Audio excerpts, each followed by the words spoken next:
had them over in November, and we're a not-for-profit organization that's 50 years old, which has been associated with a lot of parent companies who supported us, and we've had a lot of different management consultants come in, look at us, say this is our problem, give us advice, leave.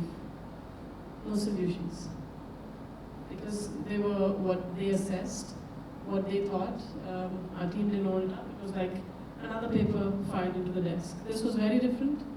They came in for 3 days. We had a team of, we have a total staff of around 58 people. We had nearly 50% of the staff there present for the SINDAG.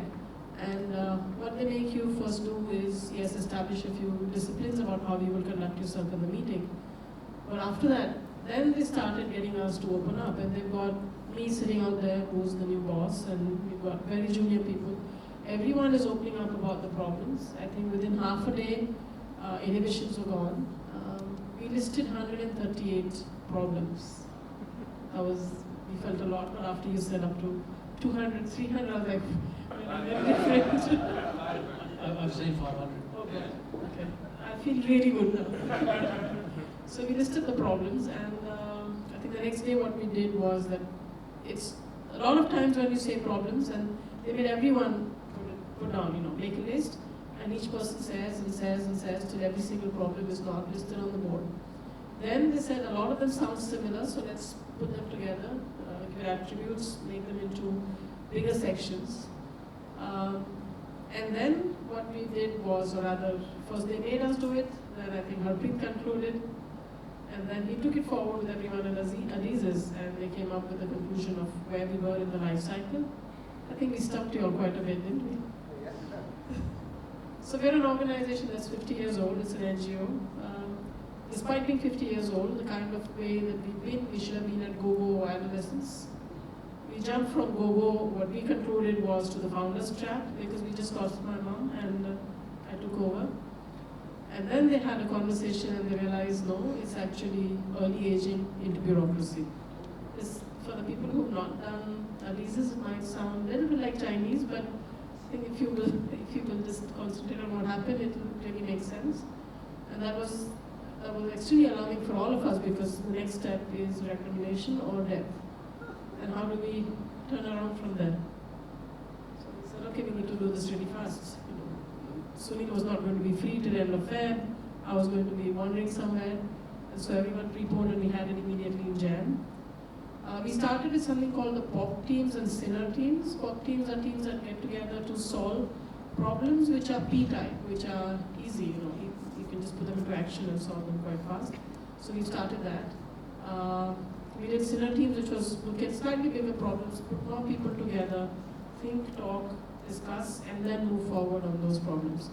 But the other thing that we did, and I think we wrapped it up today, was the vision mission. We had it ready. We had some language corrections that we had to do. And what was very interesting is that I think in our team of 25, 26 people who were there, only 4 spoke English or understood English. So everything is in English.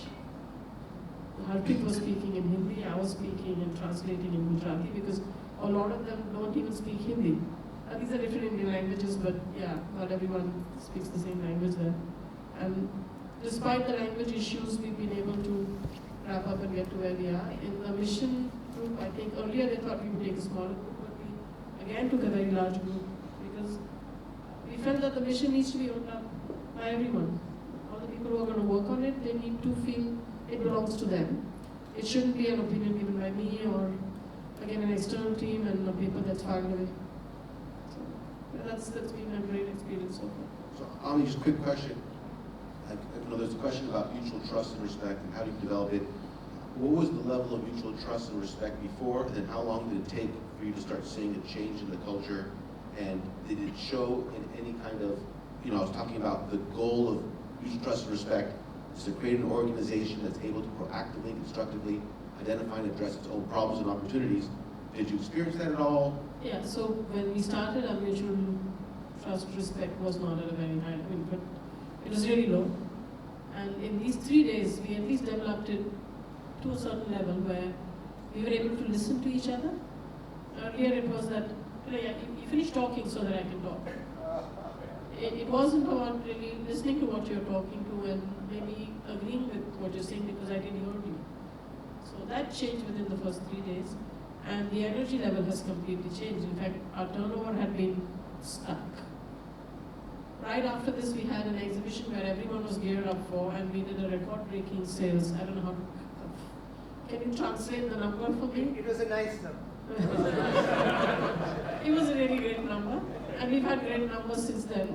Not because our products change, they can't change overnight. They take 6 months to come out of production. But it's just the way the entire team has been looking at the tasks. We've not opened up any new outlets. We've not opened up any new shows. All of these were things that were already in the pipeline. In fact, after having a couple of talks, we reduced the number of places we sell from. But we've had a completely different energy in the staff, and yes, a lot of it is connected to respecting each other and trusting each other on that. And some are even trusting me on what I'm saying. They managed to facilitate that part. Thank you for sharing.